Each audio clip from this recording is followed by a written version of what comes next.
Bem-vindo a mais um encontro com a palavra. Você participará de uma aula que é parte de um estudo de toda a Bíblia. O propósito desse estudo é que você tenha um conhecimento geral e introdutório da Bíblia e que você possa ver como um livro encaixa-se com o outro e, o mais importante, para que você saiba qual a aplicação que a palavra de Deus, a Bíblia Sagrada, tem para a sua vida. Iniciamos o estudo do livro de Gênesis e agora já estamos estudando os profetas do Velho Testamento. No programa de hoje, iniciaremos o estudo do livro do profeta Ageu. O livro de Ageu possui apenas 2 capítulos pequenos, mas esses 2 capítulos são um resumo de 4 sermões muito importantes desse profeta. Ouça esse resumo de seus 4 sermões. No primeiro dia do 6º mês do 2º ano do reinado de Dario, a palavra do Senhor veio por meio do profeta Ageu ao governador de Judá, Zorobabel, filho de Sealtiel, e ao sumo sacerdote Josué, filho de Jeozadak, dizendo: Assim diz o Senhor dos Exércitos. Este povo afirma: ainda não chegou o tempo de reconstruir a casa do Senhor. Por isso a palavra do Senhor veio novamente por meio do profeta Ageu. Acaso é tempo de vocês morarem em casas de fino acabamento, enquanto a minha casa continua destruída? Agora, assim diz o Senhor dos Exércitos, vejam aonde os seus caminhos os levaram. Vocês têm plantado muito e colhido pouco. Vocês comem, mas não se fartam. Bebem, mas não se satisfazem. Vestem-se, mas não se aquecem.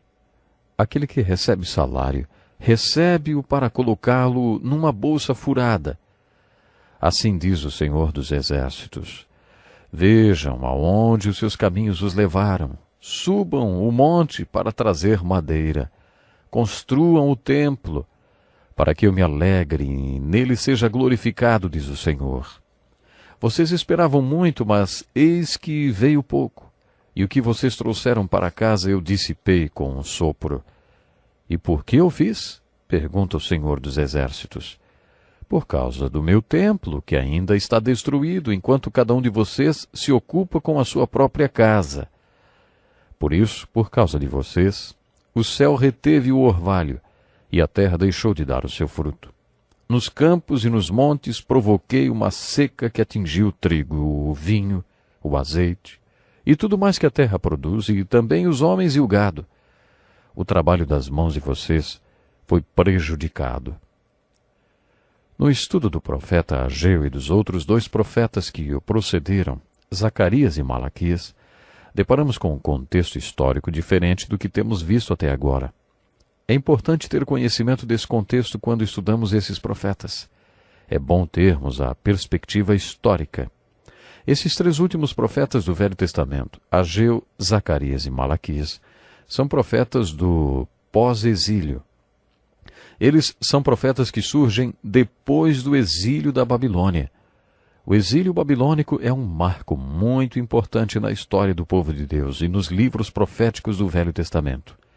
Os profetas são classificados como profetas para-exílio, no exílio e pós-exílio. Todos os profetas que vimos até agora foram profetas do pré-exílio. Alguns deles foram profetas no exílio. Mas os últimos 3 profetas do Velho Testamento são profetas do pós-exílio, porque viveram e pregaram no período posterior ao exílio do povo de Deus na Babilônia. Isso quer dizer que eles estão relacionados com o retorno do povo de Deus da Babilônia. Quando estudamos os livros históricos da Bíblia, aprendemos que o exílio babilônico não foi apenas uma deportação do povo de Deus para a Babilônia. Jerusalém foi sitiada 3 vezes. Houve várias deportações do povo para a Babilônia, não apenas uma. Quando estudamos os livros de Esdras e Neemias, aprendemos que não houve apenas um retorno definitivo do exílio babilônico. Na verdade, houve 3 retornos diferentes. O primeiro retorno aconteceu quando o governador de Judá era Zorobabel e o sumo sacerdote era Josué. O propósito desse primeiro retorno era reconstruir o templo de Deus.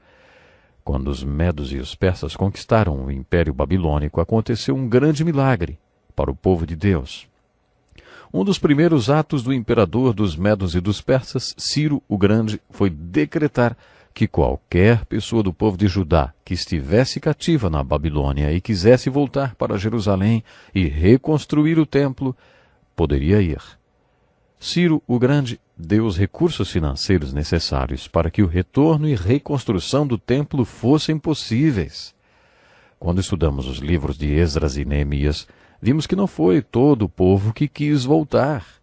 Apenas cerca de 50.000 pessoas quiseram voltar para Jerusalém para reconstruir o templo e a cidade, enfim, reconstruir o seu país.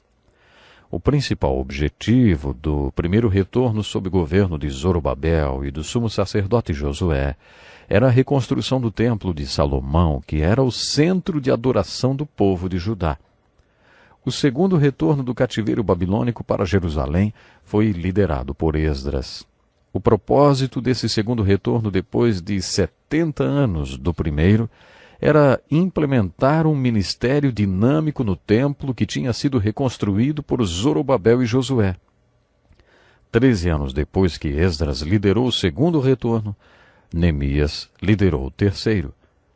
O propósito do terceiro retorno era reconstruir os muros ao redor do templo de Salomão e da cidade de Jerusalém. Portanto, houve 3 retornos diferentes. A pregação dos profetas Ageu e Zacarias estava relacionada com o primeiro retorno sob o governo de Zorobabel e do sacerdócio de Josué. Ageu e Zacarias tinham o objetivo profético de reconstruir o templo e pregavam sobre isso. Quando o povo de Judá voltou para reconstruir o templo, formava um grupo de 50.000 exilados, refugiados, sem qualquer posse. Quando os babilônios conquistaram o povo de Judá, havia um exército de 600.000 soldados e uma população de cerca de 2 milhões de pessoas. Quando voltaram do exílio, eram apenas 50.000 pobres refugiados. Provavelmente, eles se pareciam com os refugiados que vemos hoje na televisão. Eles não tinham um exército, não eram uma nação, não tinham uma identidade como nação, não tinham poder político nem exército, e a população que vivia na Judéia e em Jerusalém era muito pequena. O povo que tinha sido deportado era de Jerusalém e da Judéia. A maioria do povo de Judá foi deportada para a Babilônia. Esse era o costume do exército quando conquistava uma cidade. O povo que vivia no território do reino de Israel na época do primeiro retorno do povo de Judá do cativeiro da Babilônia era um povo pagão, que mais tarde foi chamado de samaritano. Eles eram odiados pelos judeus nos dias de Jesus porque tinham se unido aos judeus por meio do casamento, o que era proibido aos judeus pelas leis de Moisés. Esse povo pagão não queria que os judeus se dessem bem na volta do exílio. Eles acreditavam que a causa de Judá ter sido uma grande força militar fora sua religião. E se eles reconstruíssem o templo e restabelecessem essa religião, se tornariam novamente fortes, consequentemente, uma ameaça para eles. Os samaritanos se opuseram fortemente à reconstrução do templo. No início, eles atormentaram e perseguiram o povo de Judá. Esse povo pagão, que se opunha à reconstrução do templo, passou a pressionar os exilados. Por causa disso, o povo de Judá parou o trabalho no templo. No entanto, a reconstrução do templo tinha sido a causa do milagre do seu retorno. Eles se ocuparam em construir suas casas e, por 15 anos, o templo foi apenas um monte de entulho. Deus levantou os profetas Ageu e Zacarias para pregar contra esse obstáculo à obra de Deus, que era a perseguição e a hostilidade por parte do povo que não queria o bem do povo de Judá. Uma das funções do profeta era denunciar o problema que estivesse obstruindo a obra de Deus.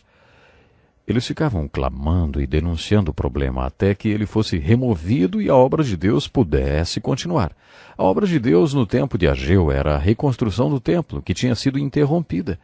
O povo estava construindo suas próprias casas. A missão e a mensagem desses 2 profetas era denunciar aquela perseguição até que ela acabasse, e a obra de Deus retomasse o seu rumo e a reconstrução do templo continuasse. O livro de Ageu tem apenas 2 capítulos, mas nesses 2 capítulos encontramos o resumo de 4 sermões, Vamos analisar o primeiro deles, que foi o texto que você ouviu no início do programa.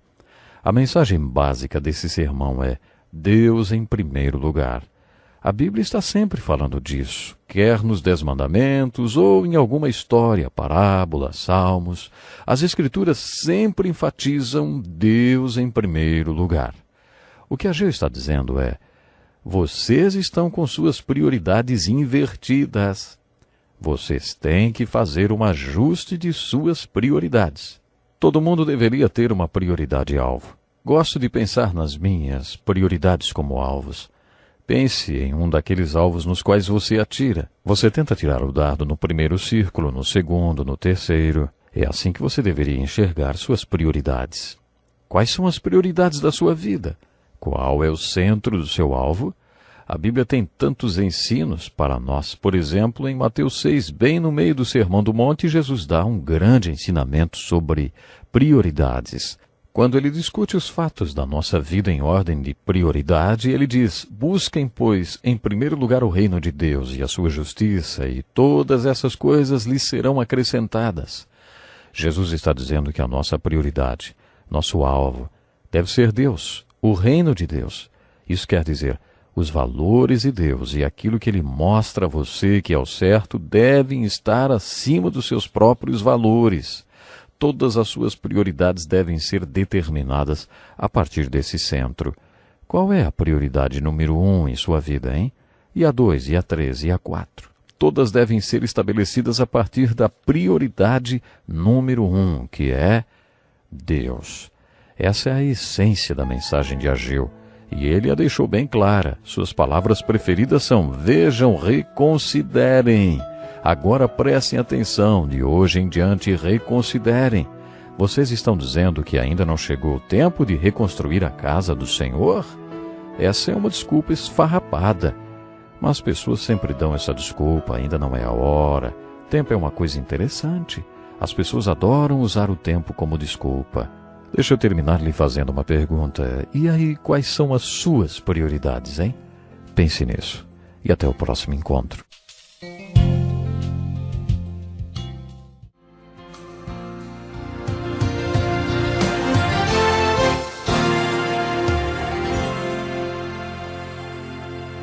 Que bom estarmos aqui para mais um encontro com a palavra. E você é muito bem-vindo. Essa aula é parte de um estudo de toda a Bíblia que será dado num total de 360 aulas e que já nos trouxe aos profetas do Velho Testamento. No momento estamos estudando o profeta Ageu. No último programa vimos que o livro de Ageu é um livro pequeno, mas com 4 sermões. Esses sermões são um resumo ou um esboço do sermão que ele pregou ao povo de Deus. Seu primeiro sermão trata de um tema que é falado em toda a Bíblia: prioridades. Conheci um homem chinês chamado Leland Wang, que me ensinou uma regra para priorizar os momentos devocionais. A regra era: sem Bíblia, não tem café. Se você conhecesse esse homem, perceberia logo que ele toma café todos os dias. É um homem que teve uma boa formação. Ele tinha uma prioridade: eu não tomo café da manhã enquanto não leio a Bíblia. Ele costumava dizer: você não tem tempo para ler a Bíblia? Ah, mas tem tempo para comer 3 vezes ao dia, não tem? Ele costumava ensinar o que Ageu também ensinou. O que você realmente quer dizer quando não encontra tempo para ler a Bíblia é que você não acha que ela seja tão importante. No último programa iniciamos o estudo de Ageu. Aprendemos que esse pequeno livro, com apenas 2 capítulos, registra os 4 sermões que Ageu pregou. Nos dias de Ageu, a obra de Deus consistia na reconstrução do templo de Salomão. Mas houve perseguição aos judeus quando eles iniciaram a reconstrução. Com isso, eles negligenciaram o templo durante 15 anos e começaram a se preocupar em construir suas próprias casas. Por esse motivo, Ageu desafiou o povo a reavaliar as suas prioridades. Ele denunciou o fato de o povo ter tempo para construir suas próprias casas e não ter tempo para a casa de Deus. Por isso, ele diz várias vezes: vejam aonde seus caminhos os levaram, reconsiderem. No primeiro sermão, Ageu chama o povo a considerar os seus caminhos. Será que o povo estava colocando a si próprio em primeiro lugar? Eles tinham tempo para eles mesmos, mas não tinham para Deus. Vejam aonde seus caminhos os levaram. Vocês têm plantado muito e colhido pouco. Vocês comem, mas não se fartam. Bebem, mas não se satisfazem. Vestem-se, mas não se aquecem. Aquele que recebe salário, recebe-o para colocá-lo numa bolsa furada. Resumindo, Ageu está falando que eles estão colocando o seu trabalho em primeiro lugar e o trabalho de Deus em último. Deus fala através de Ageu: considerem os seus caminhos. Fui eu que furei as bolsas e por isso o dinheiro de vocês some. Deus ainda fala através de Ageu: nos campos e nos montes provoquei uma seca que atingiu o trigo, o vinho, o azeite, tudo mais que a terra produz, e também os homens e o gado. O trabalho das mãos de vocês é prejudicado. Isso necessariamente não quer dizer que o povo estivesse pobre. Ageu diz que eles tinham bastante para comer e beber, mas nunca se sentiam satisfeitos. Apesar de terem roupas, nunca estavam aquecidos. Eles não estavam satisfeitos porque Deus tinha dado para eles uma insatisfação divina. A mensagem que Ageu enfatiza é a seguinte: considerem os seus caminhos. Vocês precisam se arrepender. Arrepender-se significa pensar outra vez. É exatamente isso que Ageu quer dizer quando fala: vejam aonde os seus caminhos os levaram. Ele está falando para o povo colocar o trabalho de Deus em primeiro lugar em suas vidas e deixarem para segundo plano as suas próprias casas. E aí Deus estaria com eles e os abençoaria. É essa a essência de sua pregação.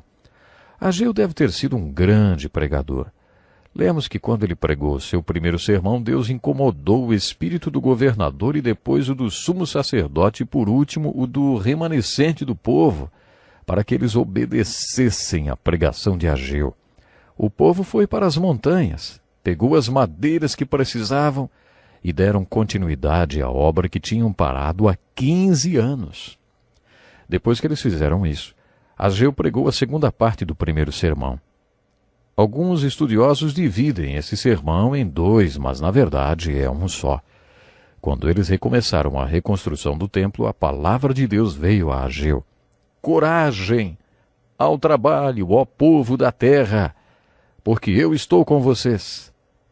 Se eles reconsiderassem suas prioridades, Deus os abençoaria. O Sermão do Monte tem a mesma mensagem: busque, pois, em primeiro lugar o reino de Deus e a sua justiça, e todas essas coisas lhes serão acrescentadas. Vimos isso várias vezes no Velho Testamento. Sempre que o povo de Deus não priorizava Deus, ele desativava o processo de crescimento e não mandava chuva, e mandava fome. A fome é uma das estratégias preferidas de Deus para fazer com que o povo se ajoelhe. Mas aí Deus mandava seus profetas e dizia: coloque-me em primeiro lugar em suas vidas, e eu os abençoarei. Nunca vou me esquecer da primeira vez que li esse texto. Era o meu primeiro pastorado e eu estava começando uma igreja. Éramos uma pequena congregação e estávamos tentando construir pela fé nosso primeiro prédio. Quando digo pela fé, quer dizer que eu pregava para tentar arrecadar dinheiro para fazer os alicerces da igreja. Depois pregava mais até conseguir dinheiro para comprar ferro. E assim ia pregando e pregando até levantar todo o dinheiro de que precisávamos. Finalmente chegamos no teto do prédio. Primeiro colocamos o forro do teto e quando chegamos no telhado, aí o dinheiro acabou. No sábado fomos informados que se chovesse o forro desabaria. Quando a igreja se reuniu, no dia seguinte, no domingo, preguei sobre o primeiro sermão de Ageu. Será que é certo vocês estarem vivendo em casas com teto enquanto a casa de Deus não tem telhado? Sabe, eu preguei como Ageu. Naquele domingo foram arrecadados cerca de R$7.000, a quantidade que precisávamos para terminar o telhado. Isso foi exatamente o que Ageu pregou. Seu primeiro sermão falou sobre prioridades e sobre fé. Ageu pregou que com fé eles iriam estabelecer suas prioridades. 75% da pregação de Jesus é sobre mordomia. Não estamos falando de dinheiro. Mordomia envolve mais do que dinheiro. Paulo diz que os ministros são mordomos ou despenseiros dos mistérios de Deus. Isso quer dizer que os mistérios de Deus foram confiados a nós, pastores. Somos mordomos desses mistérios. Você é mordomo do tempo que você tem, da sua saúde, da força que o Senhor dá a você. Você é mordomo de todos os dons naturais e espirituais que Deus lhe deu e também do dinheiro que Ele deu a você. A palavra mordomo ou administrador, que Jesus usa no capítulo 16 do Evangelho de Lucas, ensina esse princípio que tudo o que mencionamos, dinheiro, tempo, energia, dons, saúde, força, tudo isso não nos pertence. É de Deus. Na verdade, somos apenas administradores ou mordomos de todas essas coisas. Um dia ouviremos: preste contas da sua administração, porque você não pode continuar sendo o administrador. Aí então Jesus dá uma explicação. Se vocês não forem dignos de confiança em lidar com riquezas deste mundo ímpio, quem lhes confiará as verdadeiras riquezas? Se você não é fiel nas mínimas coisas, nas coisas materiais, Deus não vai abençoar você espiritualmente. Foi por isso que Ageu disse: por causa de vocês, o céu reteve o orvalho e a terra deixou de dar o seu fruto. Você já passou pela experiência de uma seca? Ou já se sentiu como se a banda tivesse parado de tocar e você não consegue mais marchar? Tem dias que a banda não está tocando, mas você tem que continuar marchando do mesmo jeito. Quando não consegue marchar pelo que vê, ou pelo que ouve ou sente, você marcha pela fé. Num momento como esses, quando você tem que continuar marchando, não importa como se sinta, no momento de seca completa, você precisa do sermão de Ageu. Quando as coisas estiverem muito difíceis, vejam aonde seus caminhos o levaram. Reconsidere os seus caminhos. Jesus deixou bem claro que uma das razões para uma seca espiritual é a perda da prioridade. É quando Deus não está em primeiro lugar. É quando a obra dele não está em primeiro lugar. Quando isso acontece, Deus deixa você patinar na sua anemia espiritual. Ele permite que a seca chegue nas coisas que você está fazendo. E em todas as igrejas por onde passei como pastor, sempre tomei como princípio não saber com quanto cada membro contribuía. Certa vez numa igreja, o tesoureiro quis que eu tomasse conhecimento de toda a parte financeira da igreja. Eu me recusei. Eu não queria saber quem dava o quê e disse para ele que o meu negócio era aconselhar as pessoas. Mas aí ele me disse que se eu tomasse mais conhecimento do balancete financeiro da igreja, saberia por que certas pessoas sempre batiam na porta do meu escritório buscando aconselhamento. Elas nunca davam um centavo na igreja e por isso enfrentavam tantos problemas. Deus tinha chamado uma seca na vida delas e eu ficava lá aconselhando e nada acontecia. Eu precisava aconselhá-las a respeito da mordomia. Quando comecei o meu ministério, disse algumas coisas estúpidas, como: nunca vou pregar sobre dinheiro. Eu sabia de histórias de famílias cujo pai não era convertido, e quando finalmente a família conseguia trazer o homem à igreja, o pastor falava sobre dinheiro. E aí o pai saía dizendo que aquela igreja só queria ficar com o dinheiro das pessoas. Eu conhecia muitas histórias desse tipo e por isso tinha tomado a decisão de nunca pregar sobre dinheiro. Mas acontece que, como pastor, sou responsável pelo bem-estar espiritual do meu rebanho. E uma das coisas que afeta a vida espiritual é a fidelidade na mordomia. Quando a pessoa é fiel na mordomia, Deus abençoa espiritualmente. Mas se não é fiel, Deus manda uma seca para a sua vida.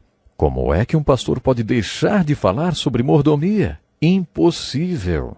Hoje eu prego sobre mordomia e sobre contribuir na igreja durante todo o mês de dezembro. Você já refletiu sobre a aplicação da pregação de Ageu para você? O que ou quem ocupa o primeiro lugar em sua vida? Quais são as suas prioridades, hein? Como é que você usa o seu tempo? Como você gasta o seu dinheiro? E sua energia e sua força? Como você usa os dons naturais e espirituais que você tem? As respostas a essas perguntas vão mostrar quais são as suas prioridades. Quando você enxergar quais são suas prioridades, vai entender se Deus está ou não em primeiro lugar na sua vida. Entenda que se Deus estiver em primeiro lugar na sua vida, Ele acrescentará tudo o que você precisa. Pense nisso. Até o próximo programa.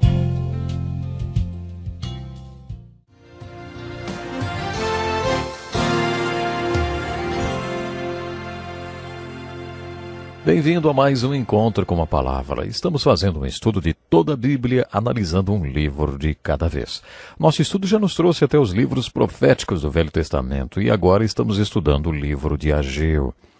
Esse livro tem apenas 2 capítulos. Esses 2 capítulos registram resumidamente um esboço de 4 sermões do profeta.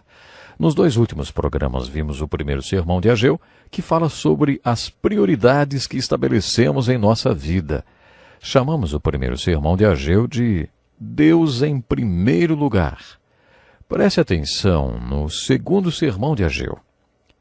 No 21º dia do 7º mês, veio a palavra do Senhor por meio do profeta Ageu.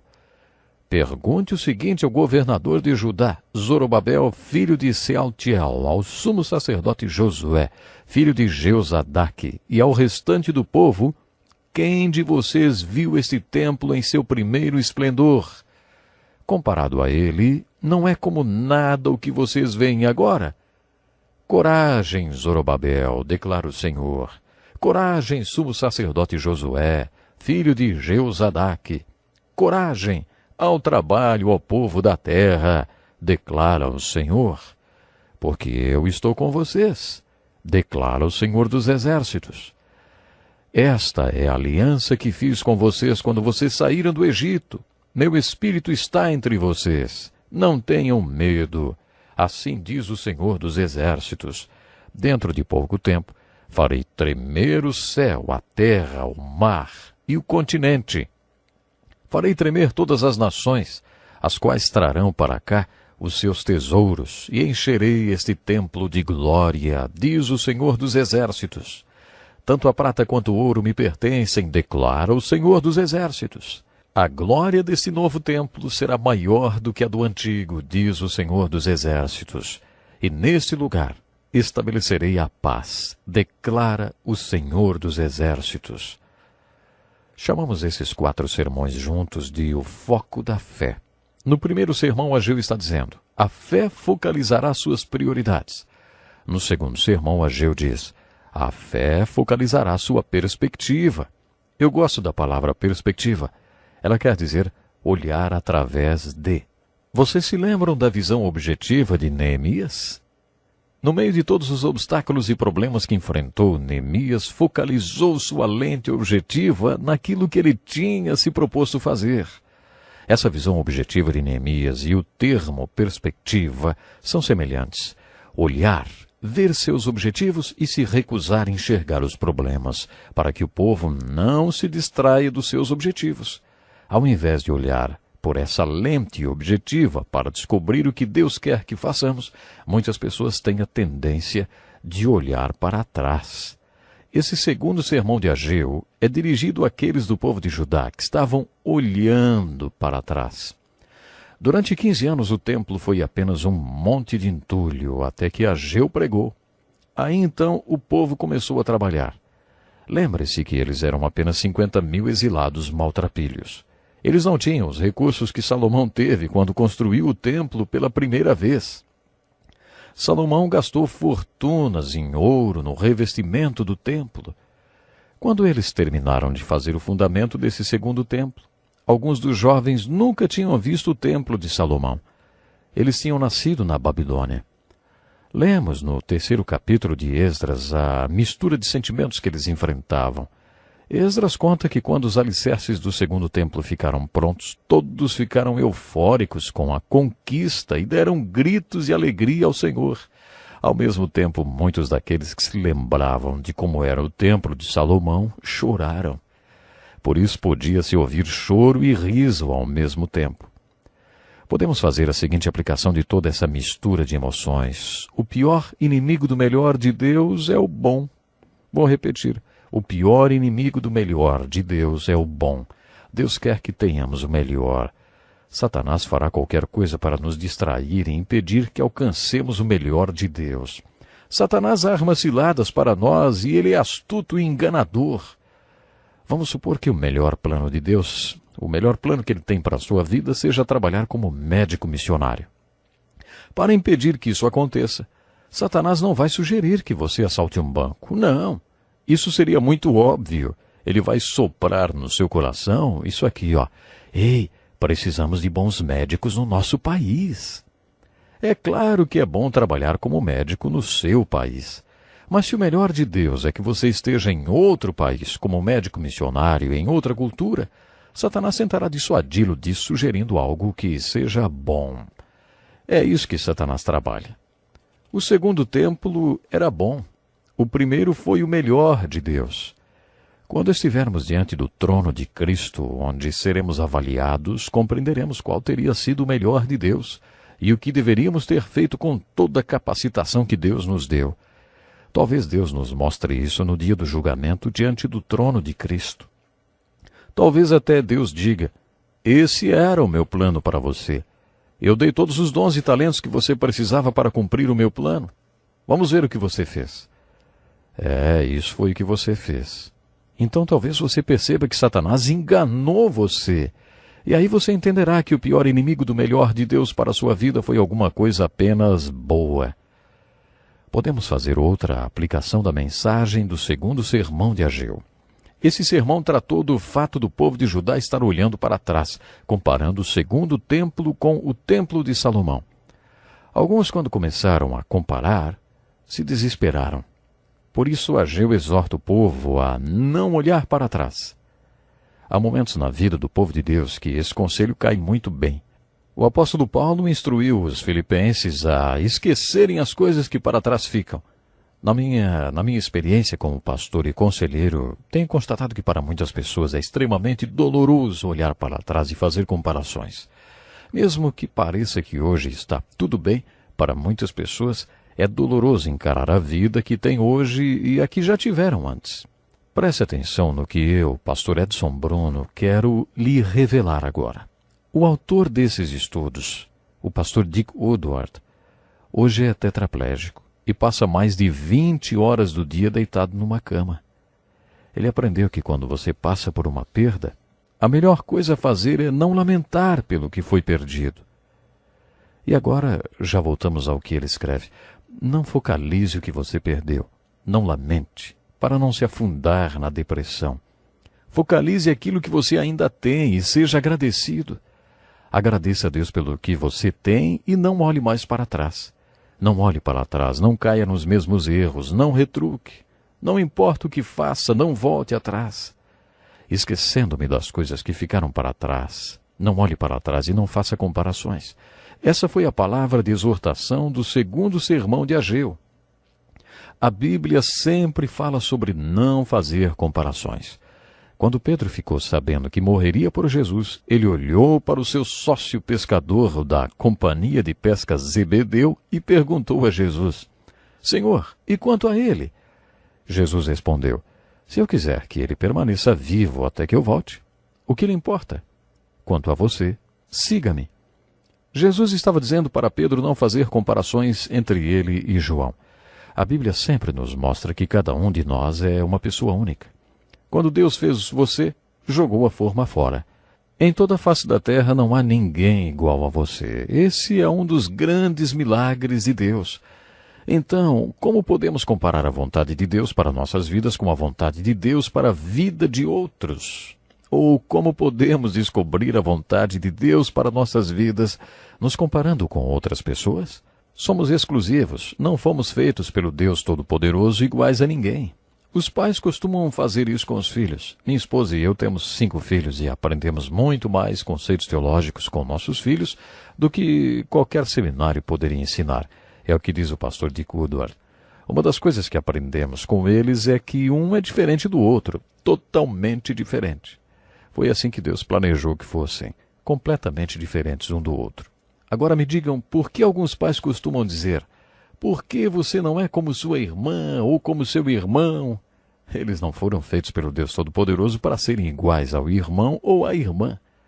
O pior é que essas comparações podem ferir a personalidade deles. A Bíblia ensina que um é diferente do outro.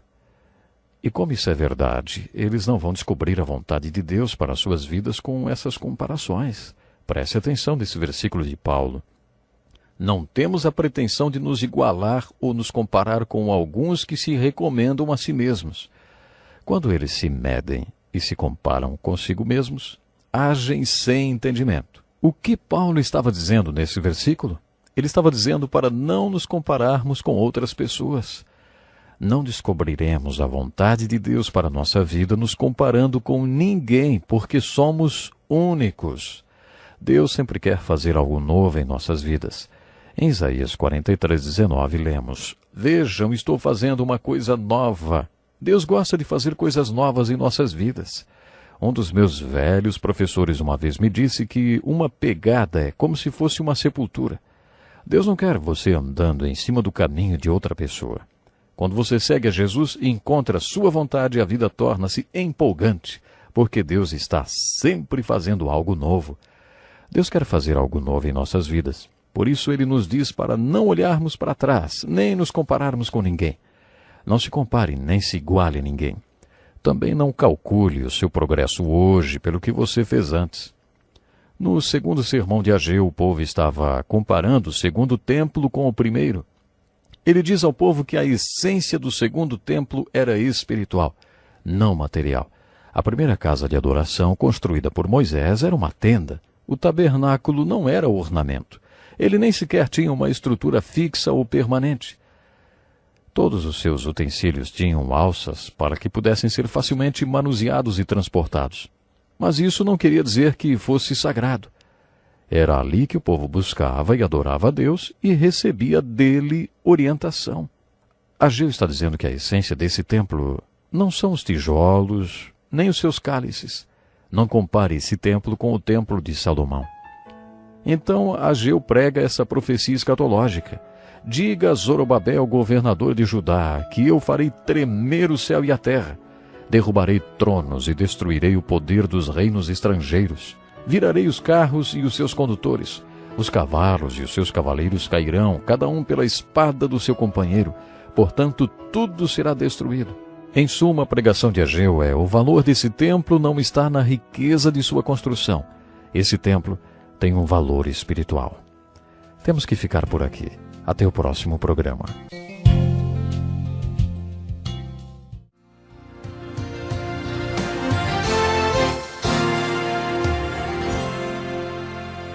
Seja muito bem-vindo ao Encontro com a Palavra, um programa de estudo diário do livro mais importante do mundo, a Bíblia.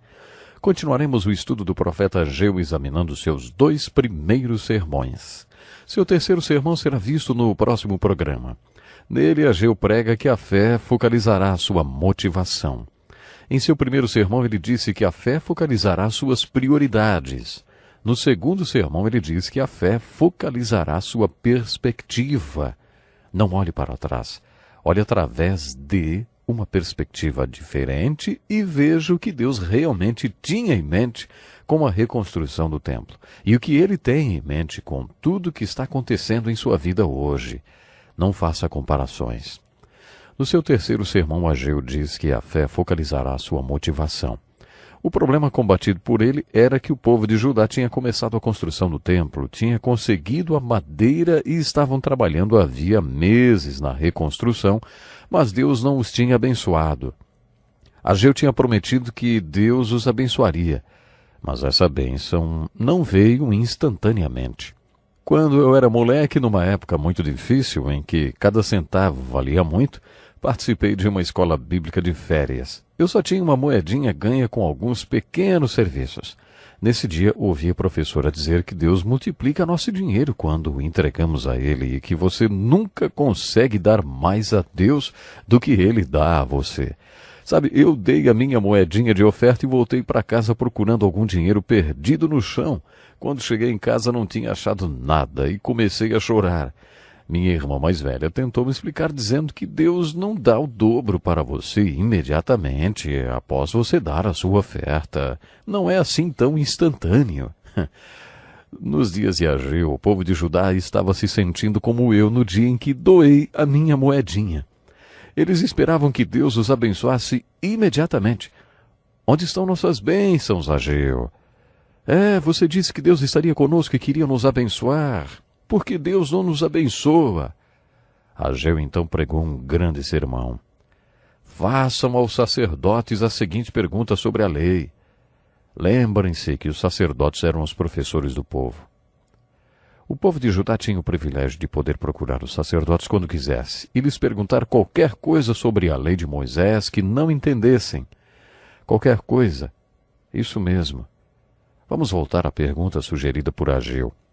Se alguém levar carne consagrada na borda de suas vestes e com elas tocar num pão, ou em algo cozido, ou em vinho, ou em azeite, ou em qualquer comida, isso ficará consagrado? Os sacerdotes responderam, não. Em seguida, Ageu perguntou, e se alguém ficar impuro por tocar num cadáver e depois tocar em alguma dessas coisas, ela ficará impura? Sim, responderam os sacerdotes, sim. Então Ageu deixou bem claro. É o que acontece com este povo e com esta nação. Tudo o que fazem, tudo o que me oferecem é impuro. Em que condições vocês viviam antes que se colocasse pedra sobre pedra no templo do Senhor? Agora Ageu fala pelo Senhor, dizendo, eu destruí todo o trabalho das mãos de vocês, com mofo, ferrugem e granizo, mas vocês não se voltaram para mim. Desde o primeiro sermão, Ageu está dizendo que leva tempo para se conseguir a santidade. Para sermos santos, precisamos da graça de Deus. A graça de Deus é o favor e a bênção que não conquistamos por nosso próprio mérito. A bênção de Deus não é resultado das nossas obras, nem da nossa obediência. Deus nos abençoa no tempo dele, de acordo com a vontade dele, e não porque fizemos alguma coisa para merecer as bênçãos. Ageu está dizendo que não é fácil reerguer-se do pecado, porque a graça de Deus não funciona assim instantaneamente, como tomou o Doril, a dor sumiu. Não, não é assim. Muitas vezes isso é um processo. 25 anos atrás, viajei para a Terra Santa. Um homem que não era muito espiritual quis me acompanhar e dividir o quarto de hotel comigo. Seria um mês inteiro de estudos para o seminário. No final do mês, aquele homem estava chateado e quis conversar comigo. Essa viagem está quase acabando e eu ainda não estou muito santificado, ele disse. Respondi com uma pergunta. Você achava que ia ficar mais santo nessa viagem? Ele respondeu. Eu achei que vindo para a Terra Santa e ficando com um homem consagrado como o Senhor durante todo um mês, isso me ajudaria a me santificar. Mas eu não estou melhor do que quando cheguei aqui. Tem gente que acha que a santidade é contagiosa, que se pode pegar como doença. Ageu, em seu terceiro sermão, pregou que a santidade não pode ser transmitida assim. Ela vem pela graça de Deus através de um milagre. Sempre tomamos as crianças como puras, santas. Jesus disse a Nicodemos, é necessário que vocês nasçam de novo. Você não herda um novo nascimento dos seus pais, nem de alguém santo. Se uma criança estiver doente e seu pai orar por ela, prometendo fazer qualquer coisa em troca da cura dela, será que o pai poderá transferir sua própria saúde para a criança? Não, isso não acontece. A doença é transmissível, a saúde não. Não podemos transmitir nem saúde nem santidade. Essa é a essência da mensagem de Ageu. A santidade vem pela graça de Deus, ela vem à maneira de Deus e no tempo dele. Ela não será resultado das suas obras nem do seu contato com pessoas ou objetos. Nesses 2 capítulos de Ageu encontramos mais um sermão. O seu primeiro sermão. Lembre-se disso. Pode ser resumido assim. A fé focalizará suas prioridades para você. O terceiro sermão de Ageu foi: a fé focalizará suas motivações para você. Quais são suas motivações para ser santo, hein? Você está buscando as bênçãos de Deus porque foi bonzinho e fez boas obras? Ou você fez boas obras porque era o que deveria fazer, era o certo, e estas obras então glorificam a Deus? Será que é assim a sua vida? No seu terceiro sermão, Ageu está focalizando a nossa motivação. No quarto sermão, a mensagem de Ageu é: a fé focalizará seus temores para você. Novamente vamos precisar ter um pouco de perspectiva histórica para entender. Ciro o Grande havia decretado que os exilados poderiam voltar para Israel e reconstruir o templo e sua cidade. Isso foi um grande milagre. Isaías havia profetizado esse milagre no capítulo 45 do seu livro. Ele inclusive citou o nome de Ciro 120 vezes antes que o decreto acontecesse. Apesar do cumprimento desse decreto ser um milagre glorioso, o retorno em si não foi tão glorioso assim. Imagine-se naquele cenário, 50.000 pessoas maltrapilhas voltando para reconstruir o templo. Eles não pareciam pessoas com glória nenhuma. Eles começaram a tirar o entulho de Jerusalém ao mesmo tempo em que tentavam tirar o entulho de suas próprias vidas. Foi um tempo muito difícil para eles. Eles estavam com a moral baixa, e quando começaram a reconstruir o templo, grupos hostis opuseram-se a eles. Eles encararam os fatos. Nós não temos armas, nem exército, nem constituição, nem bandeira. Não somos uma nação. Eles temiam aquele povo hostil que estavam vivendo lá na Judéia e Jerusalém e em toda a Terra Santa. Sintetizando, este foi o sermão de Ageu. A fé focalizará o temor de vocês. Leia o resumo do sermão registrado no capítulo 2, versículos de 20 a 23. Diz assim, a palavra do Senhor veio a Ageu pela segunda vez no 24º dia do 9º mês. Diga a Zorobabel, governador de Judá, que eu farei tremer o céu e a terra. Derrubarei tronos e destruirei o poder dos reinos estrangeiros. Virarei os carros e os seus condutores. Os cavalos e os seus cavaleiros cairão, cada um pela espada do seu companheiro. Naquele dia eu o tomarei, meu servo Zorobabel, filho de Sealtiel, e farei de você um anel de selar, porque o tenho escolhido, declara o Senhor dos Exércitos. Observe que 4 sermões de Ageu são dirigidos a Zorobabel, o governador de Judá, e Josué, o sumo sacerdote, e ao povo, nessa ordem. Isso nos mostra que Ageu acreditava que, atingindo os líderes, o impacto da mensagem seria maior, porque iria dar liderança para o povo. Nos Estados Unidos existe um grupo de servos do Senhor muito comprometidos em pregar para líderes. Eles promovem encontros, almoços e, no momento estratégico, falam: sou evangélico, acredito na Bíblia e nela tenho ordens de orar pelos líderes do meu país. Você tem alguma coisa pela qual gostaria que eu orasse? Eu quero obedecer às Escrituras e orar por você. Eu já vi senadores e deputados e pessoas de alto escalão serem tocados quando alguém lhes diz isso. Acontece dos políticos dizerem: o que você veio pedir, hein? Todo mundo que almoça comigo quer pedir alguma coisa. E quando o discípulo diz: tudo o que quero é saber quais são os seus pedidos de oração, porque quero orar pelo Senhor de maneira mais objetiva. Eu já vi muitos políticos serem alcançados assim. Essa é uma estratégia que funciona muito bem. Alcançar os líderes. Ageu viu resultados porque o Senhor estava com ele e o tinha ungido e enviado para usar essa estratégia. Ele pregou para a liderança e a alcançou. A mensagem de Ageu chegou ao povo através de seus líderes. A fé pode focalizar os seus temores. Não fique com medo da hostilidade ao seu redor. Ele estava dizendo ao povo: não tenham medo dos persas que conquistaram a Babilônia, nem da potência que substituirá a Pérsia, porque Deus tem um plano para a história. Ageu então une-se aos outros profetas e prega sobre o grande e terrível dia do Senhor. O livro de Hebreus, no capítulo 12, cita esse texto de Ageu. Ageu diz que Deus fará tremer céus e terra, e o comentário de Hebreus é que Deus fará tremer tudo que há na terra. Isso quer dizer a remoção de tudo que pode ser abalado, e só aquilo que não pode ser abalado permanecerá. A Bíblia ensina que haverá guerras e rumores de guerra, nações contra nações, reinos contra reinos, mas Deus tem um plano para a consumação da história.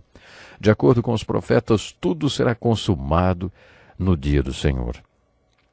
Você tem medo de todas essas guerras que estamos vendo hoje? Você teme a ameaça da guerra termonuclear ou de passar dificuldades? Deixe que sua fé focalize seus temores e não tenha medo dessas forças militares. Deus subjugará todo o poder militar de todas as nações.